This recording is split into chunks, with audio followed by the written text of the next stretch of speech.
Hello friends, welcome back to my channel. മറ്റൊരു പുതിയ വീഡിയോയിലേക്ക് എല്ലാവർക്കും സ്വാഗതം.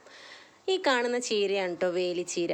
അപ്പോൾ പല പേരുകളിലും അറിയപ്പെടുന്ന ഈ ഒരു ചീര ഒട്ടുമിക്കവരും കണ്ട് പരിചയമുള്ളതായിരിക്കും.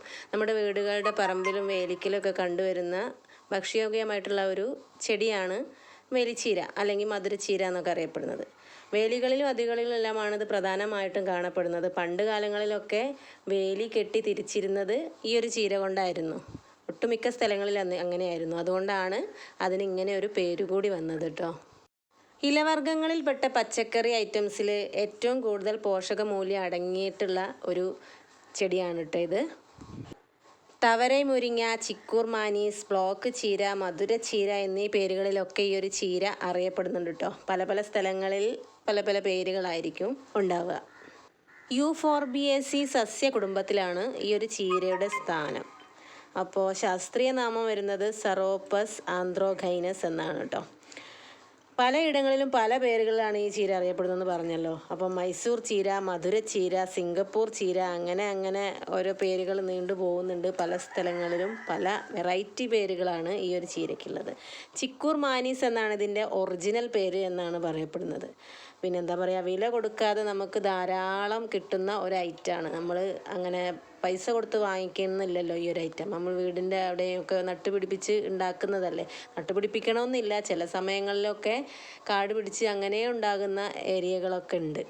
ഒരുപാട് പോഷകങ്ങൾ അടങ്ങിയിട്ടുള്ള ഒരു ചീരയാണിട്ടത്. അതുകൊണ്ട് തന്നെ ഇതിനെ മൾട്ടി വിറ്റാമിൻ ഗ്രീൻ എന്നും വിളിക്കാറുണ്ട്. ഇലവർഗ്ഗങ്ങളിൽ ഏറ്റവും അധികം പോഷകം അടങ്ങിയിട്ടുള്ളത് ഈ ഒരു ചീരയ്ക്കാണെന്ന് പറഞ്ഞല്ലോ. വേലിച്ചീര കേരള കാലാവസ്ഥയിൽ ഏറ്റവും അനുയോജ്യമായി വളരുന്ന ഒരു ചെടിയാണ്. അപ്പോൾ വിറ്റാമിൻസായ എ, ബി, സി എന്നിവ ധാരാളം ഇതിൽ അടങ്ങിയിട്ടുണ്ട്. ധാതുക്കളുടെ നല്ലൊരു കലവറ കൂടിയാണ് കേട്ടോ. വേലിച്ചീരയിൽ 7.4% മാംസ്യം അടങ്ങിയിട്ടുണ്ട് കേട്ടോ. ഈ ചീരയുടെ ഇളം തണ്ടും തളിരിലകളും ഒക്കെ നല്ല ടേസ്റ്റുള്ള സാലഡുകളായിട്ടും നമുക്കല്ലാതെ തന്നെ മറ്റ് കറികളിലായിട്ടും ഒക്കെ ഉപയോഗിക്കാവുന്നതാണ്. വിറ്റാമിൻ ഡി, ഇ, കെ എന്നിവയും ഇതിൽ ധാരാളം അടങ്ങിയിട്ടുണ്ട്. അപ്പോൾ ഒട്ടുമിക്ക ഉള്ള വിറ്റാമിനുകളൊക്കെ എല്ലാം തന്നെ ഇതിൽ അടങ്ങിയിട്ടുണ്ട് എന്ന് തന്നെ പറയാം. അതുകൊണ്ട് തന്നെ വിറ്റാമിൻ എ ഒക്കെ അടങ്ങിയിട്ടുള്ളതുകൊണ്ട് തന്നെ കണ്ണിനൊക്കെ നല്ല ആരോഗ്യമാണ്. നേത്രരോഗങ്ങൾക്കും ത്വക്ക് രോഗങ്ങൾക്കൊക്കെ ഒരു ഉത്തമ പ്രതിവിധി കൂടിയാണ് കേട്ടോ വേലിച്ചീര. ഈ ഒരു ചീര പ്രധാനമായിട്ടും തോരൻ വെക്കാനാണ് അധികം ആൾക്കാർ ഉപയോഗിക്കുന്നത്. ദഹനത്തിനും ഉദരസംബന്ധമായ രോഗങ്ങൾക്കൊക്കെ നല്ലൊരു മരുന്നാണ് കേട്ടോ. നട്ടു വളർത്തിയാൽ പ്രത്യേക പരിചരണമോ അല്ലെങ്കിൽ വളമോ ഒന്നും ചേർക്കേണ്ടതില്ല, അല്ലാതെ തന്നെ നന്നായിട്ട് വളരും. അധികം വെയിലില്ലാത്ത നല്ല തണലുള്ള സ്ഥലങ്ങളിലാണ് ഏറ്റവും നന്നായിട്ട് വളരുക. ഇതിന് വലിയ കീടബാധകളൊന്നും തന്നെ അങ്ങനെ ഏൽക്കുന്നില്ല. അങ്ങനത്തെ ഒരു ചീരയാണ്. അന്നജം, പ്രോട്ടീന്, കൊഴുപ്പ്, കാൽസ്യം, ഫോസ്ഫറസ്, ഇരുമ്പ് എന്നിവയൊക്കെ ധാരാളമായിട്ട് വേലിച്ചീരയിൽ അടങ്ങിയിട്ടുണ്ട്.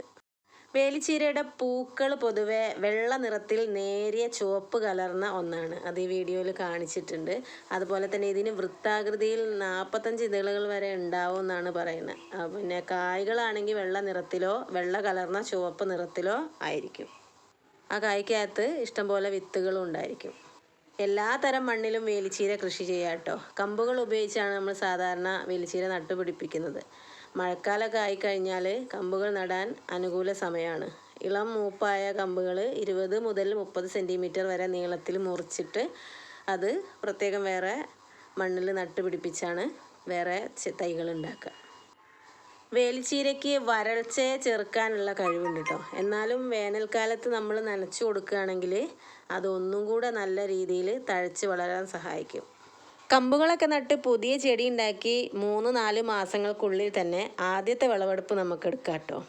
അതിന് ശേഷം വേണമെങ്കിൽ ആ ചെടിയുടെ ഒരു മുരടിച്ച് പോകുന്നത് തടയാൻ വേണ്ടിയിട്ട് കുറച്ച് വളം വേണമെങ്കിൽ ചേർത്ത് കൊടുക്കാം. ഇതതിൻ്റെ തുടർ വളർച്ചയെ സഹായിക്കും. വളം ചേർത്ത് കൊടുക്കേണ്ട ആവശ്യമൊന്നുമില്ല, എന്നാലും ഒന്ന് ബൂസ്റ്റ് ചെയ്ത് കൊടുക്കാൻ വേണ്ടിയിട്ട് വേണമെങ്കിൽ ഒരിത്തിരി വളം ചേർത്ത് കൊടുക്കാം. അപ്പോൾ ആരും ഇനി വേലിയിലിരിക്കുന്ന ഈ ചീരയെ മൈൻഡ് ചെയ്യാതിരിക്കരുത്. നമ്മുടെ ആഹാരത്തിലൊക്കെ ഉൾപ്പെടുത്തുക. തോരൻ വെച്ചോ കറി വെച്ചോ എങ്ങനെയാണെന്ന് വെച്ചാൽ ശരീരത്തിന് അകത്താക്കുക. ഒരുപാട് ഗുണങ്ങളുണ്ട്. അപ്പോൾ ഇത്രയേ ഉള്ളൂ ഇന്നത്തെ വീഡിയോ. അടുത്തൊരു വീഡിയോ ആയിട്ട് വരും വരയ്ക്കും എല്ലാവർക്കും ബൈ. Thank you.